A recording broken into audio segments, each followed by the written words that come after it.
चलो देखो कितने केसेस देख लिए थे कल? 4 केसेस है ना? ठीक, फिर लिखना है केस फोर्थ, सॉरी फोर्थ देख लेते हैं ना। Question based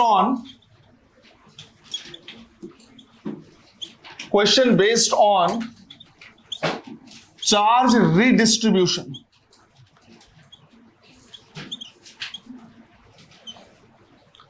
question based on charge redistribution. तो हमने क्या किया है, ऑलरेडी ये चीज देखा हुआ था कि चार्ज कहां से कहां ट्रांसफर होता है, उसका एग्जांपल, और उसका एग्जांपल समझा था, याद करो, बकेट से। और उस टाइम पे हमने बोला था कि ज्यादा पोटेंशियल से या ज्यादा हाइट से कम हाइट की तरफ पानी क्या होगा, बहेगा, ज्यादा पोटेंशियल से कम पोटेंशियल की तरफ जाएगा। ज्यादा चार्ज से कम चार्ज की तरफ जाए ऐसा जरूरी नहीं है, बट हाँ एक स्पेशल केस था। स्पेशल केस ये था कि अगर बकेट का साइज बराबर होता तो जिसमें अमाउंट ऑफ वाटर ज्यादा होता उसमें हाइट भी ज्यादा होती। इसका मतलब यह है कि अगर हमारे पास जो स्फीयर है उनका रेडियस सेम है, तो अगर स्फीयर का रेडियस सेम है इसका मतलब क्या हुआ कि उनकी कैपेसिटी भी क्या होगी, सेम होगी। अगर तुमने कैपेसिटेंस पढ़ा हुआ है तो थोड़ा रिकॉल करने की कोशिश करो। स्फेरिकल कैपेसिटर के लिए कैपेसिटी लिखा जाता है C = 4πε0r। तो रेडियस अगर सेम होगा तो कैपेसिटी भी क्या होगी, सेम होगी। और उस पर्टिकुलर टाइम पे एक से जितना पानी कम होगा, या उसमें बकेट में देखा था कि एक से जितना अमाउंट ऑफ वाटर कम होगा दूसरे में उतना ही बढ़ेगा, साथ ही साथ जितनी हाइट कम होगी उतनी ही हाइट दूसरे में बढ़ जाएगी, और अल्टीमेटली दोनों में क्या हो जाएगा, बराबर बराबर हो जाएगा, इक्वल। तो अगर ऐसा हुआ कि स्फीयर का साइज सेम है या रेडियस सेम है तो उनमें चार्ज बराबर बराबर डिस्ट्रीब्यूट हो जाएगा। तो दोनों टाइप के क्वेश्चन पूछ सकता है, हो सकता है स्फीयर का साइज बराबर बराबर हो, या हो सकता है डिफरेंट टाइप से। डिफरेंट टाइप से जब होगा तो उसके क्वेश्चन हम कैपेसिटर में क्या करेंगे देखेंगे। यहां पे क्वेश्चन लिखना है, two similar spheres A and B, two similar spheres A and B having equal charges Q,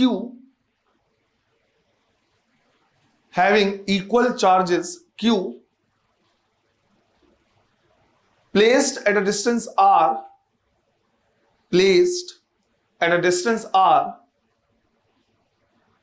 experiences a force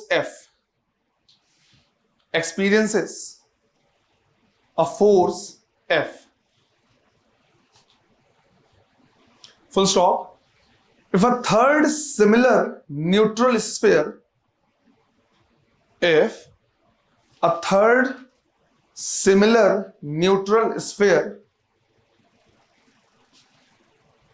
is made in contact with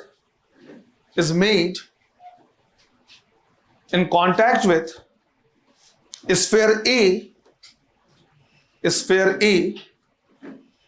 and then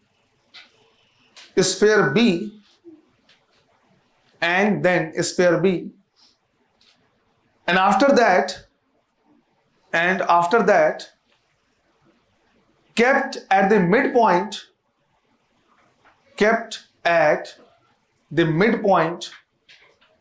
of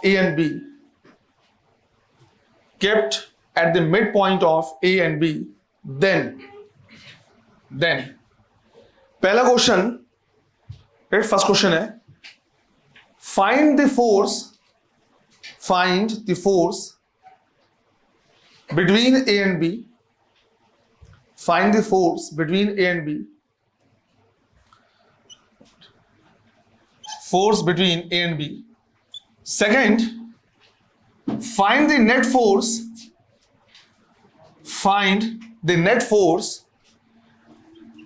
On third sphere. Find the net force on third sphere. चलो करो।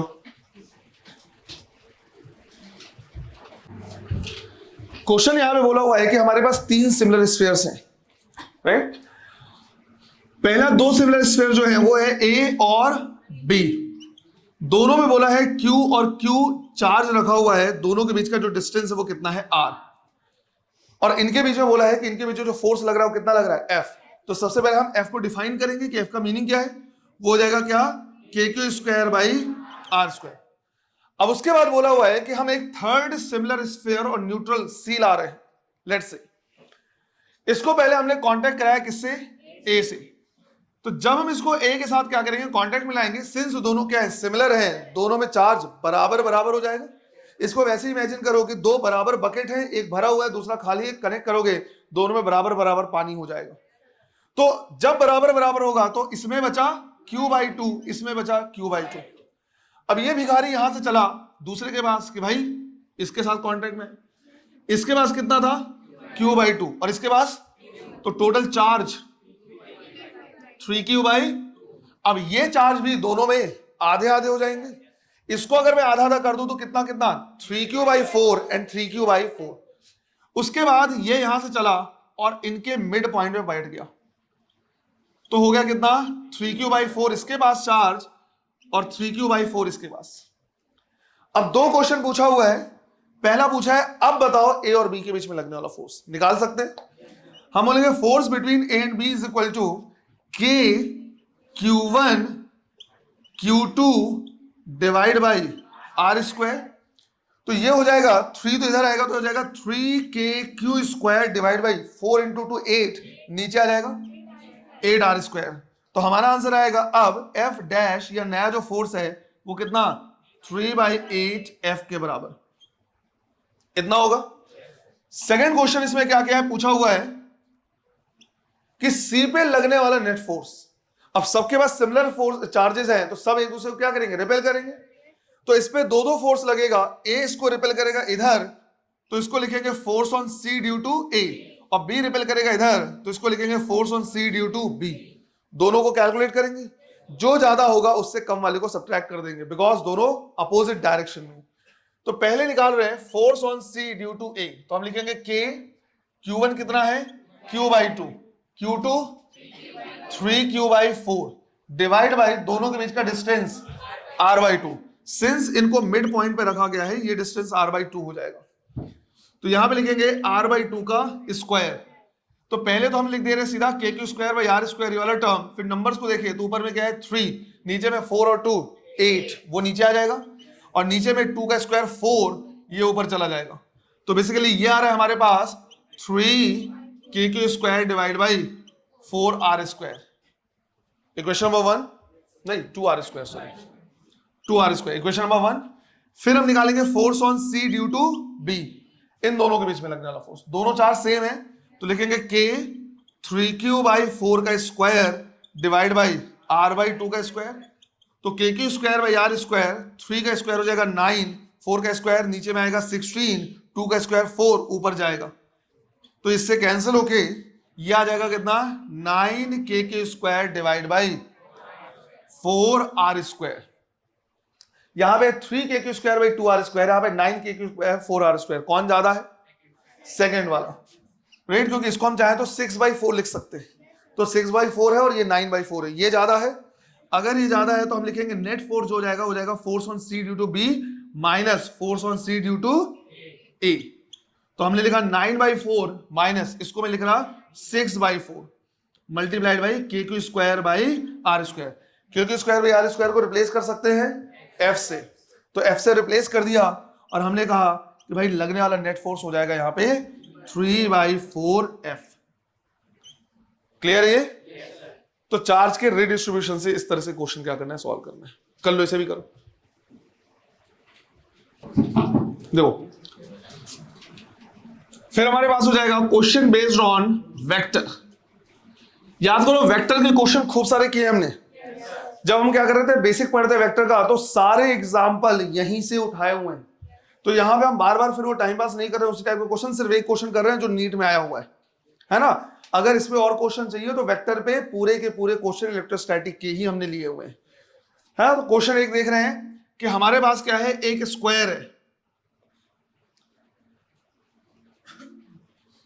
Right, square है, side कितना है A है, इसके पूरे vertices पे Q charge रखा हुआ है, राइट, Q चार्ज रखा हुआ है। अब हमें पहले क्या करना है, बताना है कि इस Q पे कोई भी एक चार्ज ले ले उस पे लगने वाला नेट फोर्स कितना है। नीट में जो क्वेश्चन आया था उसको हम दो पार्ट में कर रहे हैं। पहला पार्ट यही है कि सिर्फ इतना निकालो कि किसी भी एक पर्टिकुलर चार्ज पे लगने वाला नेट फोर्स क्या है। क्लियर है ये? चलो करो। में क्वेश्चन आया था, उसको दो पार्ट में कर रहे हैं। पहला पार्ट तो हमने यही बोला कि यार इस पे लगने वाला नेट फोर्स कितना होगा, तो इस पे जो फोर्स लगाएंगे वो बाकी तीनों जो चार्ज है वो लगाएंगे, राइट। तीनों रिपेल करेंगे क्योंकि सारे सिमिलर चार्ज है। ये वाला जो चार्ज है उसको नीचे फोर्स लगाएगा, लेट से कितना है F से।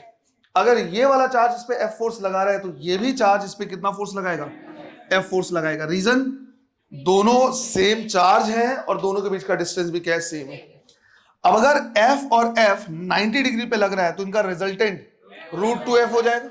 और कहां पे मिलेगा, इन दोनों के एंगल बाइसेक्टर पे। एंगल बाइसेक्टर जाएगा कहां से, 45 से, तो इनका रिजल्टेंट कितना हो जाएगा, √2F।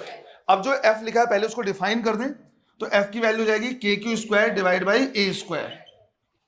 तो इनका रिजल्टेंट हमने निकाल लिया √2F। अब इनकी जरूरत नहीं है, बट एक और चार्ज है यहां पे, ये, तो ये भी क्या करेगा, इसको क्या करेगा, रिपेल करेगा, और रिपेल करेगा पर्टिकुलर इसी डायरेक्शन में। बट ये जो फोर्स इस पे लगाएगा वो कुछ अलग होगा। तो मान लिया हमने F', रीजन क्या है, यहां से यहां का डिस्टेंस अलग है और वो है √2A। तो अब हम लिखेंगे F' is equal to KQ² divide by √2A का होल स्क्वायर। तो KQ² डिवाइड बाई 2A², ये हो गया इक्वेशन नंबर 2। अब अगर मैं क्या करूं, इस पे नेट फोर्स निकालूं, तो मैं लिखूंगा जो नेट फोर्स हो जाएगा वो √2F और F' दोनों का समेशन। इनकी तो जरूरत नहीं, इनका ही तो रिजल्टेंट √2F है। तो हम लिखेंगे √2F प्लस F', तो हो जाएगा √2 KQ² by A² plus KQ² by 2A²। तो लगने वाला नेट फोर्स हो गया KQ² बाई A² ब्रैकेट में √2 प्लस हाफ। ये हो गया नेट फोर्स। अब ये क्वेश्चन जो पूछा था नीट में, वो ये पूछा है कि इस स्क्वायर के सेंटर पे मैं कितना चार्ज रखूं कि ये पूरा का पूरा जो सिस्टम है उस किस में आ जाए, इक्विलिब्रियम में आ जाए। अभी इक्विलिब्रियम में नहीं है क्योंकि ये सब एक दूसरे को रिपेल कर रहे हैं। अगर सेंटर पे मैं इनके अपोजिट नेचर का चार्ज रख दूं, मतलब अगर सारे पॉजिटिव तो नेगेटिव रख दूं या सारे नेगेटिव तो पॉजिटिव रख दूं, तो ये क्या करेगा, अट्रैक्ट करके रखेगा। तो क्वेश्चन इसमें क्या किया था, बेसिकली यही पूछा था, राइट। इसको लिख लेना है, find the value of capital Q जो सेंटर पे प्लेस्ड है, so that system achieves an equilibrium, right. उसको भी करो कि जितना इस चार्ज पे रिपल्सिव फोर्स लग रहा है, अगर ये चार्ज उस पर उतना ही अट्रैक्टिव फोर्स लगा दे तो इसमें लगने वाला नेट फोर्स कितना हो जाएगा, 0। ये इक्विलिब्रियम आएगा, बाकी भी इक्विलिब्रियम में आ जाएंगे क्योंकि बाकी के साथ भी सेम कहानी है। तो यहां पे हम क्या करेंगे, लिखेंगे force due to capital Q should be equal to F net. अब ये फोर्स कैसा होना चाहिए, अट्रैक्टिव नेचर का, और मुझे यहां पे बताना पड़ेगा कि नेचर अट्रैक्टिव होना चाहिए, तभी हम बता पाएंगे इसको। तो अट्रैक्टिव नेचर का फोर्स है तो हम लिखेंगे K capital Q small q divide by इन दोनों के बीच का डिस्टेंस। कैपिटल Q और स्मॉल q के बीच का जो डिस्टेंस हो जाएगा, कितना हो जाएगा, A बाई √2। तो हम यहां पे लिखेंगे A बाई √2 का square. Right hand side net force हमने ये निकाल रखा है यहां पे, KQ² बाई A² ब्रैकेट में √2 प्लस हाफ। ये ऑलरेडी किया हुआ है, यहां सॉल्व करें तो √2 कितना हो जाएगा, 2 ऊपर चला जाएगा, तो ये हो जाएगा -2K capital Q small q divide by A²।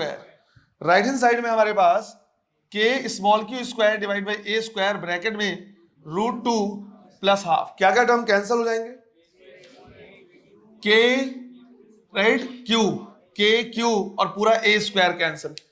तो यहां से कैपिटल Q की वैल्यू आएगी Q divide by 2 √2 plus half. NEET के क्वेश्चन में जो ऑप्शन दिया हुआ था उसमें से 1/2 को भी क्या किया था, बाहर निकाल लिया था। अगर यहां से 1/2 को हम क्या कर ले, बाहर निकाल लें, तो ये आंसर हो जाएगा -Q/4, यहां पे 2√2 प्लस 1। तो वो जिस फॉर्मेट में देगा उस फॉर्मेट में हम क्या कर सकते हैं, सॉल्व कर सकते हैं। क्लियर है ये, ऐसे लिख लो, इसको भी जल्दी से करो, है ना। वेक्टर पे बेस्ड और क्वेश्चंस तुमको क्या होंगे, वेक्टर पे ही मिल जाएंगे, पूरे इलेक्ट्रोस्टैटिक के एग्जांपल वहां पे लिए हुए हैं। इसके बाद कितने हो गए थे, इससे पहले कौन सा था, 6 था, ये 7th, right. Question based on Newton's law of motion या फ्री बॉडी डायग्राम हमें क्या करना होगा, ड्रॉ करना पड़ेगा। या टेंशन पे बेस्ड क्वेश्चन है, टेंशन वगैरह क्या कर सकता है, पूछ सकता है। क्वेश्चन कैसा होगा वो क्या करना, लिखना है।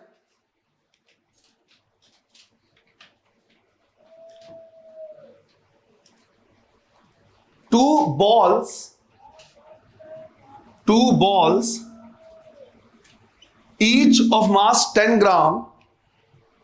Two balls, each of mass 10 gram, has equal charges. Has equal charges. Full stop. Both balls are hanged with a string,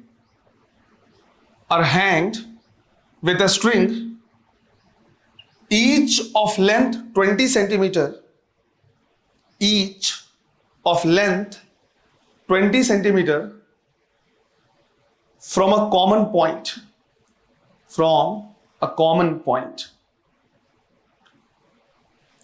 At equilibrium,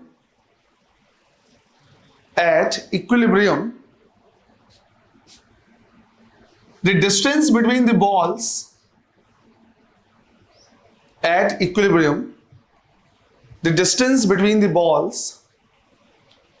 is 4 centimeter. Then find the charge on the ball.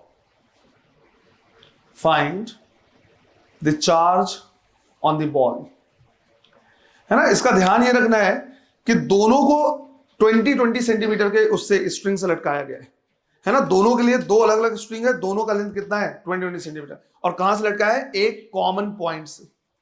Clear है। चलो diagram draw करो, देखो कैसे बनेगा। इस question में tension भी पूछ सकता है कि स्ट्रिंग में टेंशन कितना होगा। चलो ड्रॉ करो। जनरल फॉर्म कहने का मतलब है सिर्फ के एम एल ये सब लेके बाद में तुम क्या करना, उसमें वैल्यू पुट करके देख लेना। मेन है कॉन्सेप्ट सीखो। क्वेश्चन ये बोला हुआ है कि हमारे पास क्या है, दो सिमिलर बॉल्स, दोनों का मास क्या है, सेम है, और दोनों को क्या क्या है 20 सेंटीमीटर के स्ट्रिंग से बांध के एक कॉमन पॉइंट से लटका दिया गया। अब हमने क्या किया है, इनको कॉमन पॉइंट से लटकाया हुआ है, लेट्स से यहां से लटकाया है, बट दोनों में चार्ज क्या है, सेम है। तो चार्ज अगर सेम है तो दोनों एक दूसरे को क्या करेंगे, रिपेल करेंगे। तो रिपल्शन से दोनों दूर जाने की कोशिश करेंगे, पर जो मास है उसको नीचे लाने की कोशिश करेगा। तो ये आके अल्टीमेटली एक पॉइंट पे इक्विलिब्रियम पे रुकेंगे, क्योंकि जो चार्ज है वो ऊपर ले जाना चाह रहे हैं, मास नीचे लाना चाह रहे हैं, तो कहीं इक्विलिब्रियम में आके ये रुकेंगे। तो यही बोला हुआ है कि इक्विलिब्रियम के टाइम पे दोनों के बीच का जो डिस्टेंस है वो है कितना, 4 सेंटीमीटर। यहां से मैंने क्या किया, एक परपेंडिकुलर ड्रॉ कर दिया, तो ये एंगल थीटा है, तो ये एंगल भी कितना होगा, थीटा होगा, राइट। ये 2 सेंटीमीटर और ये 2 सेंटीमीटर हो जाएगा। अब मुझे जानना है कि इस पे कौन कौन सा फोर्स लग रहा है, क्योंकि ये है तो इक्विलिब्रियम में। तो पहला फोर्स तो सीधा सीधा लगेगा नीचे की तरफ, क्या, mg। पहला फोर्स सीधे लगेगा mg। दूसरा, दोनों में सिमिलर चार्ज है q और q, तो ये इसको क्या करेगा, रिपेल करेगा। तो रिपल्शन से इधर में फोर्स लगेगा कुलाम्बिक फोर्स लगेगा। तीसरा एक और फोर्स है इसमें, राइट, इस स्ट्रिंग में लगने वाला टेंशन, इसमें लगने वाला टेंशन। यहां से अगर मैं स्ट्रेट लाइन ड्रॉ करूं तो ये एंगल थीटा है, तो ये एंगल भी कितना होगा, थीटा। कंपोनेंट में रिजॉल्व कर सकते हैं, t cos थीटा और ये t sin थीटा। अब दिख रहा है इक्विलिब्रियम में, जैसे इसके लिए सॉल्व करेंगे वैसे इसके लिए भी होगा। तो यहां पे हम क्या कर सकते हैं, इक्वेशन लिख सकते हैं कि भाई at equilibrium, right, at equilibrium left hand side लगने वाला फोर्स राइट हैंड साइड को बैलेंस करेगा, ऊपर की तरफ लगने वाला फोर्स नीचे को बैलेंस करेगा। तो हम यहां पे लिख सकते हैं t sin थीटा किसको बैलेंस करेगा बेटा, कोलामिक फोर्स। और कोलामिक फोर्स क्या लिखेंगे, KQ² डिवाइड बाई, और r की वैल्यू क्या लेंगे, यहां से यहां तक टोटल 4 सेंटीमीटर लिख सकते हैं। ये हो गया इक्वेशन नंबर 1। इसी तरह से जो t cos थीटा है वो बैलेंस करेगा किसे, mg को, इक्वेशन नंबर 2। अभी टेंशन नहीं पूछा हुआ है तो हम टेंशन को हटा सकते हैं, और हटाने का तरीका सिंपल रहेगा कि इक्वेशन नंबर 1 को डिवाइड कर दें इक्वेशन नंबर 2 से। t से t cancel, sine by cos क्या आ जाएगा, tan theta. Right hand side देखें तो KQ² divide by r² by mg, ये आ जाएगा आंसर। अगर इसमें ध्यान से देखो तो r दिया है, m दिया हुआ है, g पता है, k पता है, q पूछा हुआ है, बट दिक्कत आ रही है थीटा की वैल्यू पे। राइट, थीटा की वैल्यू पे जा रही है। तो थीटा की वैल्यू हम क्या कर सकते हैं, निकाल सकते हैं यहां से। ये एक राइट एंगल ट्राइंगल है, ये लेंथ कितना गिवन है 20 सेंटीमीटर, और ये वाला साइड कितना है 2 सेंटीमीटर। तो इस राइट एंगल ट्राइंगल को अगर हम क्या करें, ड्रॉ करें, तो देखो ये ट्राइंगल एक्चुअली में ऐसा दिखेगा, ये ट्राइंगल ऐसा दिखेगा। रीजन, ये 20 सेंटीमीटर है और ये बिल्कुल छोटा है 2 सेंटीमीटर, मतलब जो थीटा होगा वो क्या होगा, स्मॉल, थीटा स्मॉल होगा। और अगर थीटा स्मॉल है, इफ थीटा इज स्मॉल, और ये कैसे पता चला थीटा स्मॉल है, भाई ये 2 सेंटीमीटर, ये 20 सेंटीमीटर, ऐसे ही होगा। तो हम tan थीटा को nearly equal to sine theta लिख सकते हैं। जब थीटा स्मॉल होता है तो साइन थीटा tan थीटा लगभग बराबर होता है। क्यों होता है तुम खुद समझ जाओगे। साइन थीटा लिखेंगे परपेंडिकुलर डिवाइड बाय हाइपोटेनियस, और tan थीटा लिखेंगे परपेंडिकुलर डिवाइड बाय बेस। जब थीटा की वैल्यू छोटी है तो परपेंडिकुलर और हाइपोटेनियस लगभग बराबर होगा। यकीन ना हो तो तुम इसको निकाल के देख लो पाइथागोरस थ्योरम से। 20 का स्क्वायर 400 माइनस 4 कर लो, 396 का स्क्वायर रूट लोगे, लगभग वही आ जाएगा। तो हम बोल सकते हैं कि ये वाला साइड भी लगभग 20 सेंटीमीटर है। और अगर हमें ये पता चल गया तो हम यहां से लिख सकते हैं tan theta is equal to 2 divide by 20, that is 1/10। तो हमने tan थीटा निकाल लिया। tan थीटा की वैल्यू पता है, बाकी सारी चीजें पता है, हम क्यू की वैल्यू क्या कर सकते हैं, निकाल सकते हैं। क्लियर है। ये कुछ चीजों का ध्यान रखना कि ये ग्राम में दिया हुआ है, सेंटीमीटर में दिया हुआ है, ये सारी चीजें क्लियर। वो तुम खुद से सॉल्व कर लेना, मुझे पता है हालांकि वो खाली पेज छोटा ही रहेगा, पर फिर भी भरोसा कर रहा कि तुम उतना कैलकुलेट करके निकाल लेना। कल मैच करा लेना आपस में कि आंसर क्या है, क्योंकि ये सब रैंडम वैल्यूज दी थी है मैंने अपने मन से। क्लियर। ये लिखो, सिमिलर क्वेश्चन तू कर लोगे पक्का, ठीक, करो इसको पहले। अच्छा, इस प्रीवियस प्रॉब्लम में अगर टेंशन की वैल्यू क्या करता पूछता तो निकाल सकते थे अपन, है ना। M T cos theta equal to M G आया था, थीटा की वैल्यू अगर पता चल जाता कॉस थीटा निकाल सकते थे, बाकी सब कुछ निकल जाता। क्लियर है। या तो कहीं भी कोई वैल्यू पुट कर देते, साइन क्यू की वैल्यू निकाल के रख देते तो साइन थीटा वाले से आ जाता। तो टेंशन भी क्या कर सकता था, पूछ सकता था। या अगर वो भी समझ में नहीं आए तो थीटा की वैल्यू निकालने की जरूरत ही नहीं पड़ेगी, दोनों इक्वेशन को स्क्वायर करके ऐड कर दो, वहां से आ जाएगा।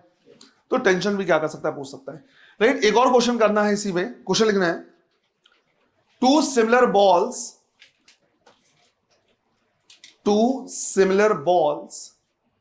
each of mass m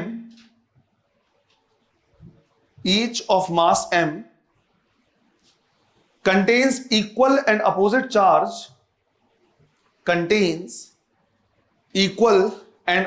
charge of 2 microcoulomb and minus 2 microcoulomb,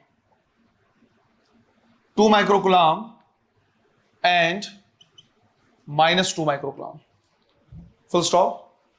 Each ball is connected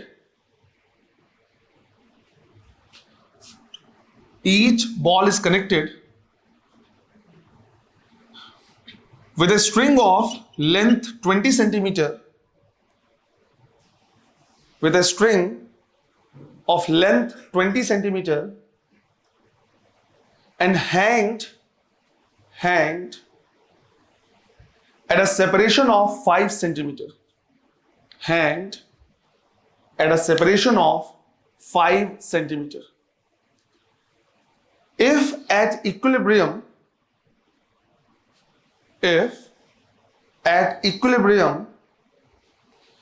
distance between the balls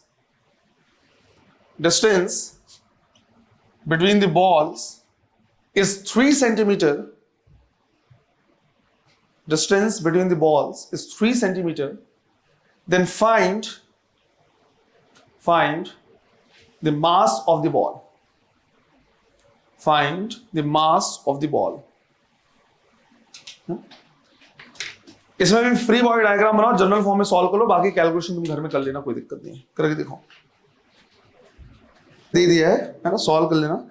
main equation लिखना वो आना चाहिए सही से, है ना। मुझे आंसर नहीं पता बेटा, वो तो मैंने बोल दिया बस, ऐसे वैल्यूज है ना, वो सॉल्व करके एक बार देखना पड़ेगा। इसमें ये बोला हुआ है कि दोनों में इक्वल एंड अपोजिट चार्ज है। पहली चीज, अगर एक पॉइंट से लटकाओगे ना तो दोनों एक दूसरे के कांटेक्ट में आएंगे और न्यूट्रलाइज कर देंगे। इसमें रिपेल करके दूर नहीं जाएंगे, बल्कि इसमें क्या होगा, अट्रैक्शन। इसीलिए दोनों को अलग अलग जगह लटकाया गया है। और कितने सेपरेशन पे, 5 सेंटीमीटर, राइट। तो इसमें क्लियरली लिखा हुआ है कि दोनों को हमने क्या किया है, 5 सेंटीमीटर के सेपरेशन पे लटकाया हुआ है। तो लेट्स से ये एक पॉइंट है और दूसरा पॉइंट ये है, इनके बीच का जो डिस्टेंस है वो कितना है 5 सेंटीमीटर, यहां से लटका है, बट दोनों में अपोजिट चार्ज है, दोनों एक दूसरे को क्या करेंगे अट्रैक्ट करेंगे। तो अट्रैक्ट करेंगे तो एक इधर आ जाएगा और दूसरा यहां आ जाएगा। अब इसमें बोला हुआ है राइट, भले 5 सेंटीमीटर हमने लटकाया हुआ है पर इक्विलिब्रियम के टाइम पे दोनों के बीच का जो डिस्टेंस है वो कितना है 3 सेंटीमीटर। तो आर की जो वैल्यू लेनी है वो क्या लेनी है 3 सेंटीमीटर। अब मुझे जानना है कि इस टाइम पे इस पे कौन कौन से फोर्स लग रहे हैं। तो सबसे पहले तो एक फोर्स नीचे की तरफ लगेगा हमेशा mg। अब सिंस एक में q चार्ज है और दूसरे में माइनस q चार्ज है, फोर्स कैसा लगेगा अट्रैक्टिव, तो यही कूलाम्बिक फोर्स का डायरेक्शन इधर हो जाएगा। साथ ही साथ इसमें लगेगा टेंशन कितना t, राइट, टेंशन लगेगा t। अब t की वैल्यू कैसे निकालेंगे, तो सीधा सीधा पहले तो यहां पे ड्रॉ कर दे रहे हैं, राइट। मान लिया एंगल कितना है थीटा, तो ये हो जाएगा t cos थीटा और इसके perpendicular t sin theta. Theta की वैल्यू अभी हम निकालना सीखेंगे। पहले हम देख रहे हैं कि इक्विलिब्रियम में लिखें क्या, तो हम लिखेंगे एट इक्विलिब्रियम, बिल्कुल सेम कहानी रहेगी कि जो t sin थीटा है वो बैलेंस करेगा किसको, कूलाम्बिक फोर्स को। तो हम यहां पे लिखेंगे t sin theta is equal to coulombic force और इसको लिखेंगे kq square by r square. ध्यान ये रखना है r की वैल्यू लेनी 3 सेंटीमीटर।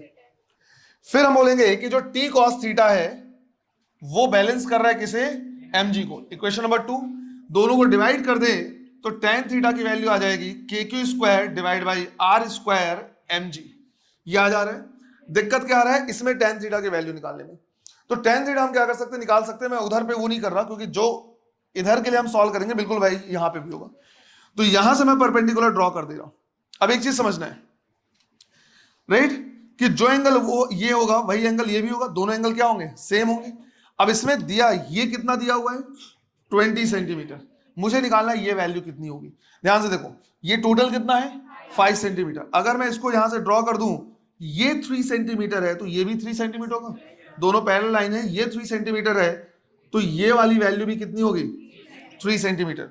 सिमेट्रिकल है इसलिए टोटल 5 में से 3 हट गया, कितना बचा 2, तो 1 सेंटीमीटर ये होना चाहिए और रिमेनिंग 1 सेंटीमीटर ये होना चाहिए।